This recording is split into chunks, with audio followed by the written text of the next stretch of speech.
Assalamualaikum warahmatullahi wabarakatuh. Alhamdulillah, wassalatu wassalamu ala rasulillah nabina Muhammadin sallallahu alaihi wasallam wa ala alihi wa sahbihi wa mawala. Wa qala Allah ta'ala fil Qur'anil Karim, ittaqullaha wa tuqatihi wa la tamutunna illa wa antum muslimun. Amma ba'du. Oke, malam para sedulur YouTube, ketemu lagi dengan saya Agung Wijanarko. Oke, para sedulur, seperti biasa di malam hari ini saya pengen ngajak para sedulur-sedulur saya, sobat-sobat saya, teman-teman saya yang sudah subscribe dan join di kanal YouTube saya itu ngobrol-ngobrol santai seputaran hal-hal yang bersifat religius. Jadi teman-teman, di malam hari ini kita akan ngobrol tentang kondisi dunia ya saat ini. Akhir-akhir ini kondisi dunia ini memang lagi nggak baik-baik aja teman-teman. Jadi teman-teman, seperti yang kita tahu, di Eropa Timur atau Rusia lagi sengketa dengan Ukraina, kemudian di Timur Tengah atau Mid East lagi ada sengketa antara Israel dengan pejuang Palestina. Begitupun juga secara ekonomi sekarang, secara global terjadi resesi ekonomi ya. Bahkan banyak, nggak cuma sekarang perusahaan, sekelas bank pun dikabarkan hari ini banyak yang kemudian pailit. Yang jelas teman-teman, saya pikir kita harus mulai mempersiapkan diri, karena memang dulu diberitakan oleh Rasulullah Shallallahu Alaihi Wasallam bahwasanya ada masanya nanti ketika umat manusia di akhir zaman akan muncul ujian terberat bagi umat manusia dari awal penciptaan Nabi Adam alaihissalam sampai dengan hari kiamat. Itulah fitnah terbesar untuk umat manusia, yaitu munculnya Dajjal atau Al-Masih Dajjal. Nah, Dajjal ini memang akan menguji keimanan umat manusia yang ada di bumi nanti ya teman-teman. Dan ini memang disebutkan dalam beberapa hadis Rasulullah Shallallahu Alaihi Wasallam. Nah, mungkin kita sebagian udah sering ya dengar tentang Dajjal, gitu kan. Tapi kemudian kita bertanya-tanya gitu kan, Dajjal itu nanti kalau di akhir zaman itu kira-kira munculnya di mana? Nah, ada beberapa daripada hadis Rasulullah Shallallahu Alaihi Wasallam yang memang mengisyaratkan tentang kemunculan Dajjal, tempatnya, pengikutnya, terus kendaraannya yang digunakan apa gitu kan. Nah, dalam salah satu hadisnya yang ini diriwayatkan oleh Abu Bakar As-Siddiq gitu kan, Rasulullah Shallallahu Alaihi Wasallam bersabda, bunyinya sebagai berikut, Bismillahirrahmanirrahim, Ad-Dajjalu yakhruju min ardil birmasriki yuqalulaha khurasan. Jadi Dajjal itu akan keluar gitu kan, akan muncul di kalangan umat manusia kan, min ardil birmasriki, yaitu di bumi bagian timur gitu kan, yuqalulaha khurasan, dan kalian menyebutnya dan namanya itu adalah Khurasan, rejim Khurasan gitu kan. Di beberapa hadis yang lain disebutkan, salah satunya di hadis yang diriwayatkan oleh sahabat Anas bin Malik yang bunyinya sebagai berikut, Bismillahirrahmanirrahim, Yatba'u Dajjala mi Yahudi Asbahan sab'una alfa alaihim toyalisa. Dajjal itu nanti ketika akan keluar akan diikuti oleh Yahudi dari kota Asbahan atau kota Isfahan yang jumlahnya 70.000, dan mereka menggunakan toyalisa. Toyalisa itu pakaian khusus orang Yahudi ketika mereka beribadah itu kan, seperti jubah yang menutup kepalanya dan sekeliling tubuhnya ya. Warnanya itu putih ya, bergaris-garis biru sepertinya toyalisa itu kan. Nah ini. Terus kemudian ada juga hadis yang diungkapkan, ada beberapa hadis yang berkaitan dengan para pengikut Dajjal yang diriwayatkan juga oleh sahabat Abu Bakar As-Siddiq radhiyallahu anhu yang bunyinya sebagai berikut, Yatba'uhu aqwamu yatba'uhu aqwamu ka'annaha wujuhahum aqwam yatba'uhu aqwamu ka'annaha wujuhahum majanul mutraqah, dan dia nanti diikuti dengan aqwamu suatu kaum ka'annahu wujuhahum majanul mutraqah, yang wajahnya itu sepertinya mirip dengan tameng yang dilapisi kulit gitu kan. Yang di hadis-hadis yang lain juga diterangkan bahwasanya itu adalah suku Turk ya, bangsa Turk gitu kan. Nah ini kita sekarang ada dari 3 hadis ini, kita coba tarik benang merahnya gitu kan. Bahwasanya dijelaskan di hadis yang pertama bahwasanya Dajjal akan keluar dari bumi bagian timur yang namanya Khorasan. Nah, Khorasan. Jadi Khorasan ini sendiri adalah region yang ada di perbatasan daripada 4 negara.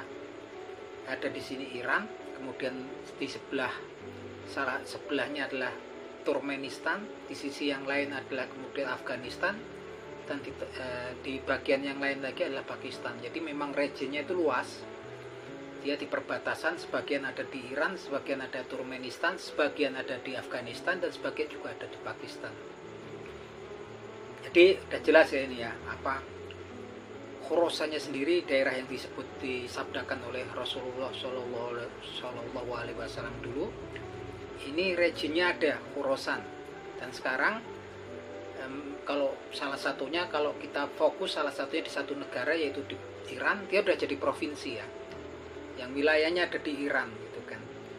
Terus dikatakan lagi bahwasanya nanti Dajjal gitu kan diikuti oleh 70.000 Yahudi dari kota Isfahan. Nah ini kita mulai tarik benang merahnya. Kota Isfahan atau Asfahan atau kota Asbahan atau Isfahan yang disabdakan oleh Rasulullah Shallallahu Alaihi Wasallam ini posisinya sekarang ada ya kotanya, dan posisinya dia di Iran gitu kan. Dan subhanallah penduduknya adalah orang-orang Yahudi, kaum Yahudi, yang mereka ketika beribadah melakukan ibadah di sinagog mereka menggunakan, orang-orang Yahudi Isfahan ini menggunakan toyalisa, yaitu kain penutup kepala yang memang bergaris-garis biru ya, sepertinya warnanya agak kecoklatan dan bergaris-garis biru. Nah ini hadis yang disabdakan Rasulullah Shallallahu Alaihi Wasallam 1450 tahun yang lalu. Saat ini udah bisa kita tarik benang merahnya. Dan kota Isfahan atau Isfahan sendiri itu bersebelahan dan yang di Iran ini bersebelahan dengan provinsi Khorasan yang ada di Iran gitu kan. Nah ini bersebelahan gitu kan. Kemudian dikatakan bahwasanya nanti Dajjal juga nggak cuma diikuti oleh Yahudi dari kota Isfahan, tapi dia yatba'uhu aqwamu ka'anna wujuhahum gitu kan, ka'annaha wujuhahum majanul mutraqah, suatu kaum yang wajahnya itu seperti tameng yang dilapisi oleh kulit ya teman-teman. Nah ini dikabarkan dalam beberapa hadis yang lain mereka adalah suku bangsa Turk gitu kan. Dan pasnya lagi memang di sekeliling region Khorasan ini gitu kan, di situ ada negara-negara yang memang sukunya suku Turk ya, yaitu Turkmenistan, kemudian Tajikistan, Azerbaijan. Ini negara-negara yang sebagian besar sukunya adalah suku Turk ya. Suku Turk itu bukan cuma Turki aja ya, jadi suku Turk yang ada di negara-negara yang saya sebutkan tadi dulu tergabung dalam Uni Soviet, tapi ketika Uni Soviet pecah mereka berdiri menjadi negara-negara yang berdaulat sendiri, dan mayoritasnya mereka adalah orang Islam seperti di Iran ya. Tapi juga ternyata orang Yahudi di negara-negara tersebut juga banyak ya, seperti di Azerbaijan. Yang jelas suku mereka lah suku mix antara suku Kaukasia dengan orang-orang Mongol. Jadi dulu zamannya Genghis Khan, ketika Genghis Khan itu menaklukkan daerah di Asia, mereka juga masuk ke Asia Tengah sampai merangsek ke Eropa Timur ya. Nah di Asia Tengah ini penduduk aslinya adalah orang-orang Kaukasia ya, orang-orang kulit putih. yang kemudian memang ketika masa pendudukan Mongol, bangsa Mongol kemudian bercampur berasimilasi dengan penduduk lokal gitu kan. Sebagian besar keturunan mereka gitu, keturunan campuran ini wajahnya ini mirip-mirip orang Cina, orang Mongol, sipit, rambutnya ya, rambutnya kan lurus kaku gitu kan, tapi sebagian juga posturnya adalah postur orang-orang Kaukasia, postur kulit putih. Inilah suku-suku yang ada di sekitaran region Khorasan tadi ya, seperti di Turkmenistan, Tajikistan, Kazakhstan, ada Azerbaijan. Nah, kita nggak tahu, yang jelas disebutkan bahwasanya nanti salah satu tanda akhir zaman gitu kan, yang disebutkan disabdakan oleh Rasulullah Shallallahu Alaihi Wasallam dalam hadisnya, salah satu tanda akhir zaman adalah ketika umat Muslim nanti juga berperang dengan orang-orang ini ya, yang wajahnya mirip tameng dilapisi kulit gitu kan. Ya, salah hadisnya yang bunyinya sebagai berikut: min asroti sa'ah ang tukotilu aqwamu wujuhi ka'annaha wujuhahum majanul mutroko. Jadi salah satu tanda-tanda akhir zaman adalah ketika kalian ang tukotilu aqwamu wujuhi ka'annaha wujuhi ka'annaha majanul mutroko, ka'annaha wujuhahum majanul mutroko. Kalian kemudian memerangi, orang muslim itu memerangi suatu suku bangsa yang wajah mereka itu seakan memiliki wajah yang lebar, dan wajah mereka itu mirip tameng yang dilapisi kulit ya. Min asrotil sa'ah ang tukotilu aqwamu i'rada wujuhi ka'annahu wujuhahumul majanul mutroko. Saya ulangin lagi, ini ada yang sederhana tadi. Jadi salah satu daripada tanda akhir zaman adalah ketika nanti kalian memerangi suatu kaum yang wajahnya lebar ya. I'rada wujuhi ka'annaha wujuhahum majanul mutroko, dan wajah mereka itu seakan-akan mirip tameng yang dilapisi kulit. Yang ini yang dikatakan mereka itu adalah suku dari suku-suku Turk ya, yang memang kalau kita lihat benang merahnya sekarang, kota Asbahan ada penduduknya mayoritas orang Yahudi, dan ketika mereka beribadah mereka menggunakan toyalisa sesuai yang disebutkan dalam hadis. Dan provinsi Isfahan yang ada di Iran, yang merupakan pusat reaktor nuklir di Iran yang dibangun di zaman Presiden Mahmud Ahmadinejad, dia bersebelahan dengan provinsi Khorasan yang ada di Iran. Dan provinsi Khorasan sendiri di sekeliling perbatasannya itu ada negara-negara yang memang mayoritasnya suku-sukunya adalah suku Turk, suku bangsanya. Dan mereka itu sebetulnya saya agak ingin penduduknya adalah orang Muslim ya, gitu, banyak orang Islam gitu kan. Tapi juga di negara mereka juga banyak orang Yahudi gitu kan, mirip seperti di Iran ya, mereka orang Islam aliran Syiah, tapi di salah satu provinsinya itu mayoritasnya orang Yahudi, yaitu di provinsi Isfahan. Nah ini teman-teman, kalau kita ngobrol-ngobrol ini, sebetulnya kalau kita beriman gitu kan kepada Al-Quran dan kepada hadis-hadis Nabi Muhammad Shallallahu Alaihi Wasallam, kita meyakini ini buktinya udah nggak bisa dielain lagi ya gitu kan.